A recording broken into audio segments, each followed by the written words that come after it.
From the twisted realm of science and the darkest pits of reason comes chilling tales of godlessness. Bear witness to the unfathomable terror that is the Good Atheist. I was watching a little bit of Daily Show. I was trying to kind of channel a little bit of that showmanship and what have you, because, you know, why not? Why not? Why do I have to start saying, hello, and welcome to a show? Hello. Yeah, it's true. I do admit that we have been coming into it a little bit flat lately, but when you do it this often, it stops being like a woo event and more like what's next. But exactly, which is why we can't do that. I mean, you watch the pros do it and you realize, yep, they fucking turn it on. They turn it on all the time. And I do not envy the Daily Show because they do it 4 days a fucking week. I don't know how they fucking do it. They must have a lot of talented, really, really talented people because just even doing it, we do 4 radio shows a week and we're not as on as they are. Yeah, there's some misses. That's okay, though. Right? I hope so. Let me ask you something. You were telling me a little bit earlier about something that you had read concerning Bill Maher, and can you please explain what this is? Because I'm fucking infinitely curious, and you're not leading into this. Okay, well, talk about it fucking now. Here's the deal. Bill Maher just wrote an article for the LA Times talking about birthers. And if you don't know what a birther is, consider yourself lucky, because that means that you're not stuck into the retardation of cable news. But a birther is somebody that believes that Barack Obama was not born in America. Oh, they have a name? Yeah. They have a name now. Yeah. Oh, my God. They're called birthers? I thought you were going to say it was some kind of prenatal weird ritual that women were suddenly fucking falling for because maybe Oprah had said something positive. Because you think birthers, you're like, are they all for natural birth or something like that? That's what it sounds like, man. They just think that he was not born in America and therefore is not really the president. Now, the thing about this is that we've been hearing about this since before the election, but now it's turning into this. There was a recent poll released that said that the majority of Republicans actually believe, considered like our birthers. They have questions about whether or not he was born in America or not. I think that it is a very good test to find out who is a racist and who is not a racist. It's like, I think it's pretty clear. Whatever, if you're a birther, you are a fucking racist. Because you cannot accept the fact that he has demonstrated time and again his birth certificate. You're like, certainly he can't be from here. He's not white. What's that about? What's that about? Yeah. Well, it's getting more traction, and you were telling me, I think, something about Lou Dobbs talking about it on CNN. The religious connotations, or rather anti-religious, because we're an anti-theistic show, not atheist. No, you should change the show. It's not the Good Atheist.net anymore. It's now the anti-religion, atheist, anti. I think that it can function now as one of those hilarious oxymorons. You know what I mean? I don't give a shit.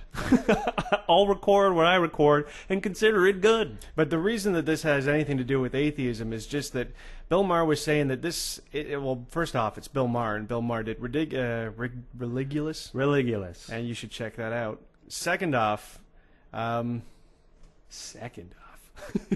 What does he say? Was he framing it in a religious context, as in sort of atheists aren't likely to be birthers? He was framing it in a this isn't right versus left. This isn't some kind of political issue. This is reality versus non-reality, and this is a serious problem because when you think about being, say, an atheistic person, you think about being a skeptical person. Yeah, well, it's necessary. I mean, sure, you could have a whole bunch of people that call themselves atheists but demonstrate no, skepticism towards anything else. I'm like, you have failed the first test. It's like you got a false negative on God, but you're not really an atheist, you know? It's like you got to do your research. You got to do a bit of a research to really have that position. So, and skepticism is the fucking necessary part of that.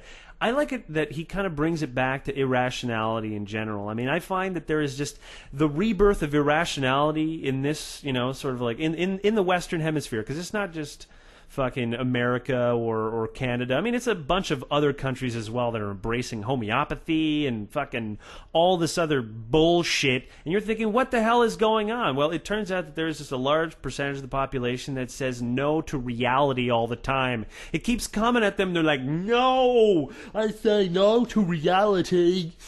They don't like it. So these are the same fucking groups, you know? You can show a person a birth certificate and they'll be like, no, it can't possibly be. He faked it. He's the president. He could do that if he wanted to.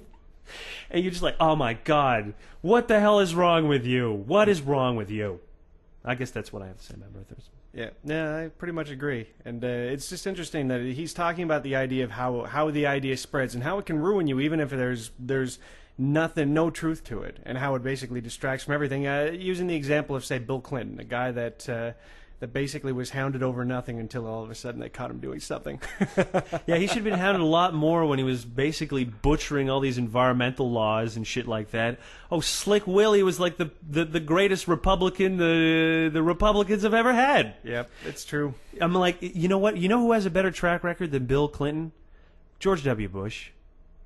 Ta-da! On the environment. I mean, it's scary, man. It is fucking scary. He destroyed all the work that had been done, strangely enough, by Nixon, of all people. Yeah, I heard that Nixon was a pretty big environmentalist. Yeah, well, that was his kind of concessions at the time, right? You got a whole bunch of fucking peacenik BS guys that are sort of like close to going on the left, and he's like, well, hold on. We're also environmentalists. But then he creates like just terrible environmental laws that do the opposite of what they're supposed to do. But whatever, you know? How are you supposed to plan for that? You just fucking make a law and you think you're doing right when most of the time you're doing the exact opposite of what you want. That is a different fucking podcast altogether. Mm-hmm. Are you being distracted by sirens right now? I am. And it sounds like the truck might be outside our house. No, I think we're fine. Man, there's a lot of fire trucks that keep going around and around. You can try to soundproof your fucking, booth as much as you want, but sirens, they're designed to penetrate all walls. Yeah, they're meant to be heard, apparently. I think they work, because we certainly heard that one. Yeah. Lots of fires around this place. Old-ass buildings and people with fucking barbecues that haven't been cleaned in 4 years decide, I'm going to make some burgers while I'm drunk. Predictable fucking disaster later, bunch of fire trucks going down our street. Yep, but yeah, that's my Bill Maher story, so... Ta-da! It's a pretty good one. I thought you were going to go somewhere completely different with that, but I didn't want to get into the political side of it all. I just wanted to kind of touch on the fact that it seems like there is a certain amount of unreality kind of going on. The bubble of delusion just keeps growing, and I guess you know what? I think it makes sense in this sense that, I mean, say you're a kid and you're just at the edge of the time where you're going to fucking say Santa's not real. You get to that stage where you're like, well, I'm skeptical because there are clues, but fuck, I want Santa to be real, You're like, if Santa's not real, then I'm not going to get my presents, and there's all kinds of negative consequences to you accepting the reality that fucking Santa's not around. That's how you see it at the time. So obviously, you're going to be reticent. You're going to fucking want to stay within your bubble because you think it's nice and cozy, but when you fucking pop it, then you realize something. You're like, holy shit, Mom and Dad are the Santa Claus. I could just tell them what I want, and I'll get what I want. If I play along, they're going to keep giving me shit. And that's what you find in kids. Kids pretend to believe in Santa, man. It's a fucking con, and it's on us. It's on us, man. That's what I always loved about it. Just when you think, I'm doing this kid a favor by giving him this basic delusion, really all he's doing is twisting it around and using you. Yeah, you know what? That's true. Thinking back to like when I was a kid, I'd say up until I was 11 years old, my parents would ask me, because whatever my parents fucking asked me, I always gave them the answer that I thought would make them the happiest. So that was just the way I was as a kid. So when they were like, do you still believe in Santa? Like, you believe in Santa, right? Santa's real, because, my brother telling me stuff. I'm like, oh yeah, of course I do.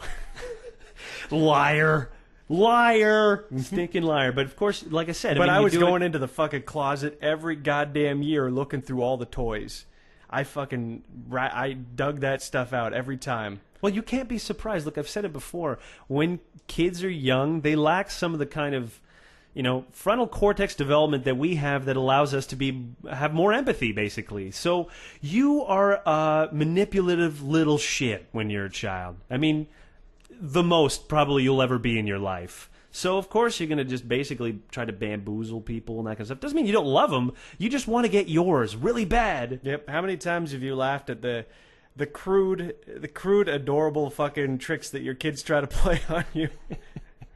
You're amused by their guile. That's what it is. You're amused by it. You're like, you little bastard, you little fucker, and it's delightful. And then you realize I think it's also more special when you realize how great the con is, and you're like, holy moly. You're smart, kid. I hope you develop empathically, because otherwise we're all in trouble. Yeah, my parents never saw never saw that side of the horrible things that I used to do. Oh well. They only saw the... They only saw the destruction I caused. The destruction.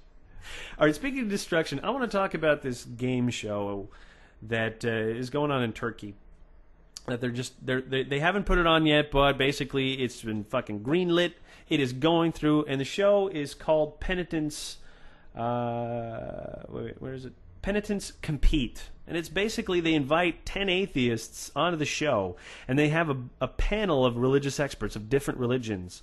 And they all try to convert you. And if you get converted, you win as a prize a free trip to the Mecca of the religion of your choice.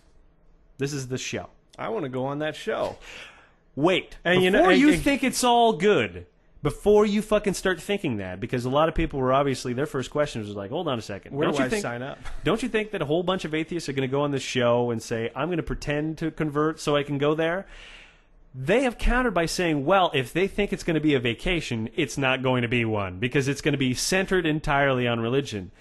Now, if you're an atheist who loves that shit... You know, who does like religion? I mean, I fucking read that shit all the time. I mean, I hate to admit it, but I'm a fan of theology, just the same way that I'm a fan of Greek mythology, for God's sakes. I want it to be taught the same way. You know, like, here's what primitive humans used to believe in. You're like, ha ha, this whole Abraham Isaac thing, that's really fucked up. And he smote him for what? For pulling out? Of his, what was it, of his sister? Or it was his sister-in-law. Yeah. He pulled out. Bam, bitch, you're dead. Anyways, I'm a fan of those kinds of things because they're just so hilarious. Remember that one story, I wish I had that name, of the bald guy who rides into town and all these little kids make fun of him, so God basically sends bears to kill the children for making fun of his bald head. I mean, like, this is not an allegory. This is a fucking story about don't make fun of people with bald heads or God will punish you. Yeah, Reverend Baldo put that in there. I'm like, you know what? As a man who's slowly going bald, I understand the purpose of that story. As a man who's already fucking 2/3 of the way there. You understand it even more. Oh, yeah. But that's what I'm saying, okay? So it's not going to be a vacation. But I'm kind of wondering, do you get a prize if you convert one of their experts? Like, I want to go because I want to see what their challenge is going to be. I think that I could hilariously deconstruct these motherfuckers and take them for a ride. Because when you're an expert in nonsense, you can be stuck up your own ass and can't even answer some of the basic questions. Hey, priest, did Adam or Eve have a navel? Oh, like, it's as simple as that. They can't answer. They're like, well, I don't know, maybe. And you're like, wow, that was really hard. That was really hard there to trick you. Because your own stuff is silly. I mean, really, just study it for a little while. You can impeach people with their own holy book. How hilarious is that? Impeach people with the Bible, you know? That leads me sort of like to the next topic of news, which is this show called The Chasers War and Everything. It's kind of like, I guess it's big in... It's big in Australia, yeah, it's Australian. And I kind of dig it. It's like a variety show of pulling weird pranks and shit like that. Here's the deal with Australian television is because there's an entire continent there. It's a continent, right? It is. It's the only continent that's also a country. Okay, just making sure. Just making sure. And you know what? We're bad in geography, but I'll stick with that one. I fucking stick by that one. That was fucking Geography 101. I just wasn't sure if, like, some of those other islands were on top of, like, of the same crustaceal fucking whatever. Those are tectonic plates and continents are different. Well, I just wanted to make sure that I wasn't fucking crossing any wires. No, you're fine. You're fine. Over in Australia, they've got a whole bunch of people that want Australian content on Australian television, and the government takes very good care of all these people. And they make a ton of shows where guys just basically have cameras and they do their own segment pieces. Like, imagine 60 Minutes, but run by 20-year-olds. Yeah, and it's kind of like community television turned up to a fucking 11. Yeah, pretty much. And so they go around and they harass politicians and harass the press. They do everything that, say... we used to do on Canadian television. Yeah, exactly. When we had guts back in the old days, glory days. And yeah, Chasers War and Everything is a pretty good comedy spoof get in people's faces kind of show. It's quite enjoyable. So maybe basically- download it off the internet. Yeah, it's a good show. I recommend it. And the particular thing I put up on the site was a segment where they went over to Texas, and they were, he brings over his kid, and he's like, "Can you help me stone my child?" It's like, he's been swearing at me. And he starts finding the passages, finding first a person who's like, says that, yes, they believe the Bible is literally true, and thirdly say, it's impeachment time, bitches. And you're like, well, he gets this child actor to sort of swear at him. He's like, can you help me stone him to death? Because he just swore at me. And it says right here in the Bible that you need to stone to death children who curse you. Or he brings a midget and he says, this is a midget priest. Oh, no, not midget priest, a midget sorcerer. Like, we should be stoning him to death. And other people are like, no, that can't possibly be true. They're like, I think you're just twisting things, No, that's really in the book, And I was reading somewhere about how many Bibles are really distributed out there. Like, it's about 90% of Americans home have the Bible, right? But a staggering amount of people can't fucking answer some of the basic questions. Like, they think that Joan of Arc was Noah's fucking wife. That was half the fucking respondents that they polled. Half thought Joan of Arc was Moses' wife.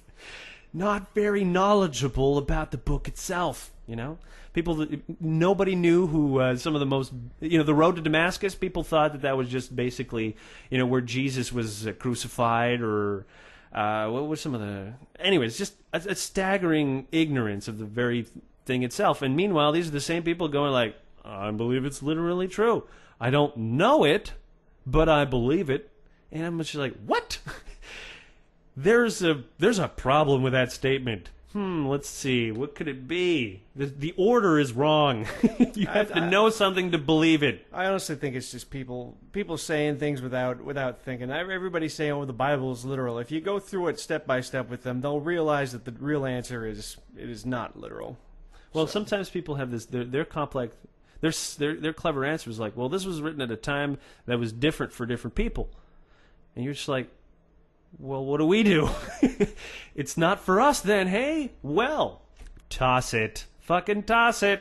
Or put it in a fucking case somewhere and be like, look, children, people used to look at this book and think the answers were inside. Here's a question for you. If religion did toss the book and just and basically all the rules out the window and just say, follow what you feel is right, would that make religion okay?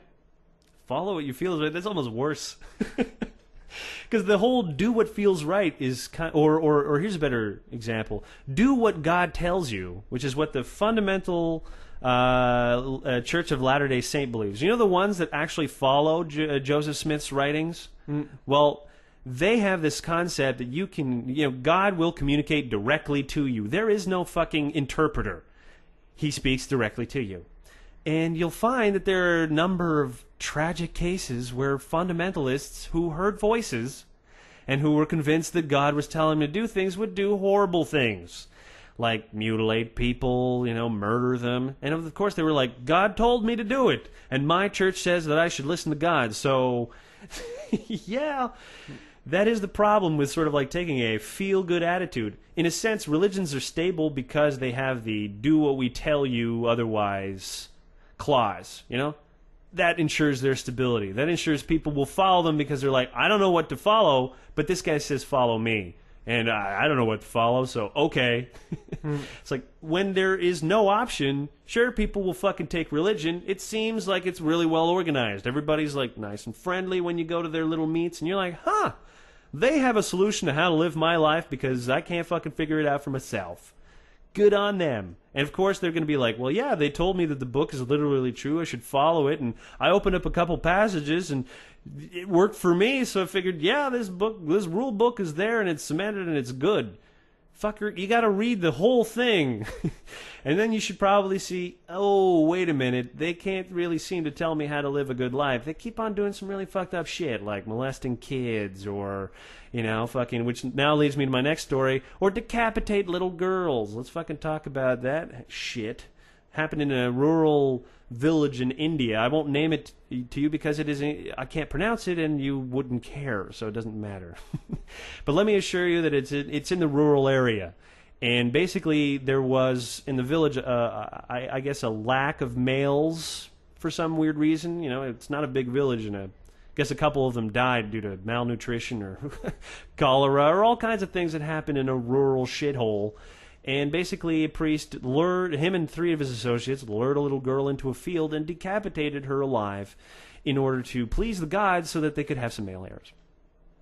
And that's a great thing. Wow. Yeah, that's pretty horrible. That's really fucking stinking horrible. You know, I mean, these traditions these happen more regularly and frequently than we would like to know. I mean, this is a lucky event that it's reported, that somebody actually arrested these guys because they were saying, like, this is enough. But beyond the, you know, sort of like the more gruesome aspects, there's still some pretty fucked up stuff that people are doing, you know? Like, go anywhere in the world and people are practicing all kinds of horrible superstitions, causing all kinds of bodily harm, removing clitorises, fucking cutting off bits of their skin, you know, just torturing women because they think that they're witches. I mean, it is not a good list of actions here, and you're... Yeah, when we're starting to look at the disparity between, you know, first world, third world, it's starting to get pretty horrible as to what's still going on down there. Well, let me tell you something. Those places have religion, and it's not better. It's worse, okay? So the whole religion, Christianity kind of bullshit that it's a peace-loving thing and whatever, no, it's not. If it was, it would be working. It's not working. It is actually doing the very opposite that you say that religion does. The only reason you think religion is a thing of peace is because you live in a world of peace. And of course you're going to credit fucking anything that you think works. It's not religion that made things peaceful, I can assure you. It's trade which is allowed by science. It's all kinds of things, you know. It's when people don't live in misery, they tend not to kill each other. This is a good rule, but in order not to live in misery, you need to understand certain fundamental laws. And for that, you need to know science. Sorry, guys, you need science if you want to fucking not kill each other over weird-ass superstitions that have nothing to do with reality. You know, you're like, oh, my cattle got sick. It must have been that neighbor I had a fight with. Better go kill him. Yep, not understanding modern germ theory can cause some conflicts. But what if it was the neighbor? Well, you could try to do a whole CSI thing and prove that it was the neighbor, maybe. Mm-hmm. But what using science? But what if he wasn't born in America? Dun, dun, dun, dun. I think that's a good way to sort of like tie it around. Yeah, I agree. I think that's pretty much it. We will see everybody, I guess, what is it, Tuesday? Tuesday's show, yeah. Assuming that I didn't mess it up like last Tuesday where I put it up Wednesday because I'd forgotten. Yeah, I did the same thing. Total brain fart. We had a brain fart. We had a collective brain fart on both sides. Mm-hmm. Anyways, yes, we will catch everybody who support us through the patron system. Now, if you are not familiar with this, if you're a new listener, we are a freemium service, so this is the free show. We also, if you enjoy the show, make a bonus one. We offer those to the paying members. We charge $20 a year, and you get access to our entire backlog of shows and the next shows for the next year, which will probably be 52, assuming that we don't die or something. Yeah, I know. or fail miserably because we didn't have enough support. So, hey, your help is appreciated.